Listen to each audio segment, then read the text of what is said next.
ಮಲಪ್ರಭಾ ನದಿ, ಖಾನಾಪುರ, ಕಿತ್ತೂರು, ಬೈಲಹೊಂಗಲ, ರಾಮದುರ್ಗ, ಸವದತ್ತಿ, ಜೀವನಾಡಿ ಈ 4 ತಾಲೂಕಿನ ನೀರಾವರಿಗೆ ಸಂಬಂಧಿಸಿದಂತೆ ಕುಡಿಯುವ ನೀರು ಮತ್ತು ನೀರಾವರಿ ಯೋಜನೆಗಳು ಆರಂಭವೇ ಆಗಿಲ್ಲ. ಇಲ್ಲಿ ಸಾಕಷ್ಟು ಬೇಡಿಕೆ ಇದ್ದರೂ ಯೋಜನೆ ರೂಪುಗೊಂಡಿಲ್ಲ, ಕಾರ್ಯರೂಪಕ್ಕೆ ಬಂದಿಲ್ಲ ಎಂದು ರಾಜ್ಕುಮಾರ್ ಟೋಪನ್ನವರ್ ಹೇಳಿದ್ದಾರೆ.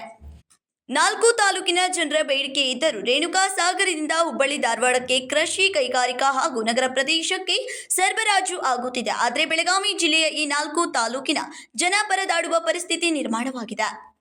ಬೆಳಗಾವಿ ಜಿಲ್ಲೆ ಬಹುತೇಕ ಕೈಗಾರಿಕಾ ಪ್ರದೇಶದಲ್ಲಿ ನೀರಿನ ಅಭಾವ ಇರುವ ಕಾರಣ ಉದ್ಯಮಿಗಳು ಟ್ಯಾಂಕರ್ ಮೂಲಕ ನೀರು ಬಳಕೆ ಮಾಡಿಕೊಳ್ಳುವ ದುರಸ್ಥಿತಿ ಎದುರಾಗಿದೆ.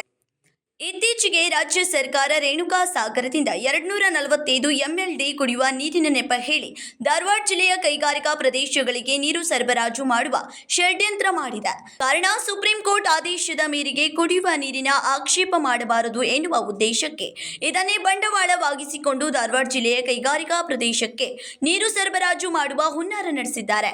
ಈಗಾಗಲೇ ಹಿಡಕಲ್ ಜಲಾಶಯ ಮತ್ತು MK ಹುಬ್ಬಳ್ಳಿ ಮಲಪ್ರಭಾ ನದಿಯಿಂದ ಧಾರವಾಡ ಕೈಗಾರಿಕಾ ಪ್ರದೇಶಕ್ಕೆ ನೀರಿನ ಪೈಪ್ ಲೈನ್ ಮೂಲಕ ನೀರು ತೆಗೆದುಕೊಂಡು ಹೋಗುತ್ತಿರೋದು, ರೇಣುಕಾ ಸಾಗರದಿಂದ ನೀರು ಕೊಂಡೊಯ್ಯುತ್ತಿರೋದು ದುರಂತದ ಸಂಗತಿ. ಹಿಡಕಲ್ ಜಲಾಶಯದ ನೀರು ಹುಬ್ಬಳ್ಳಿ ಧಾರವಾಡ ಕೈಗಾರಿಕಾ ಪ್ರದೇಶಕ್ಕೆ ಕೊಂಡೊಯ್ಯುವ ಕಾಮಗಾರಿಕೆಯನ್ನ ತಡೆ ಹಿಡಿಯುವುದಾಗಿ ಹೇಳಿದ ಸಂಸದ ಜಗದೀಶ್ ಶೆಟ್ಟರ್ ಅವರು ಕರ್ಮಭೂಮಿಗೆ ನ್ಯಾಯ ಕೊಡಿಸುವ ಬದಲು ತವರು ಜಿಲ್ಲೆ ವ್ಯಾಮೋಹಕ್ಕೆ ಈ ಕಾಮಗಾರಿಕೆಯನ್ನು ವಿರೋಧ ಮಾಡುವ ಮೊಸಳೆ ಕಣ್ಣೀರು ಹಾಕಿದ್ದು ಬೆಳಗಾವಿ ಜನರ ಆಕ್ರೋಶಕ್ಕೆ ಕಾರಣವಾಗಿದೆ ಎಂದು ಪ್ರಕಟಣೆಯಲ್ಲಿ ತಿಳಿಸಿದ್ದಾರೆ.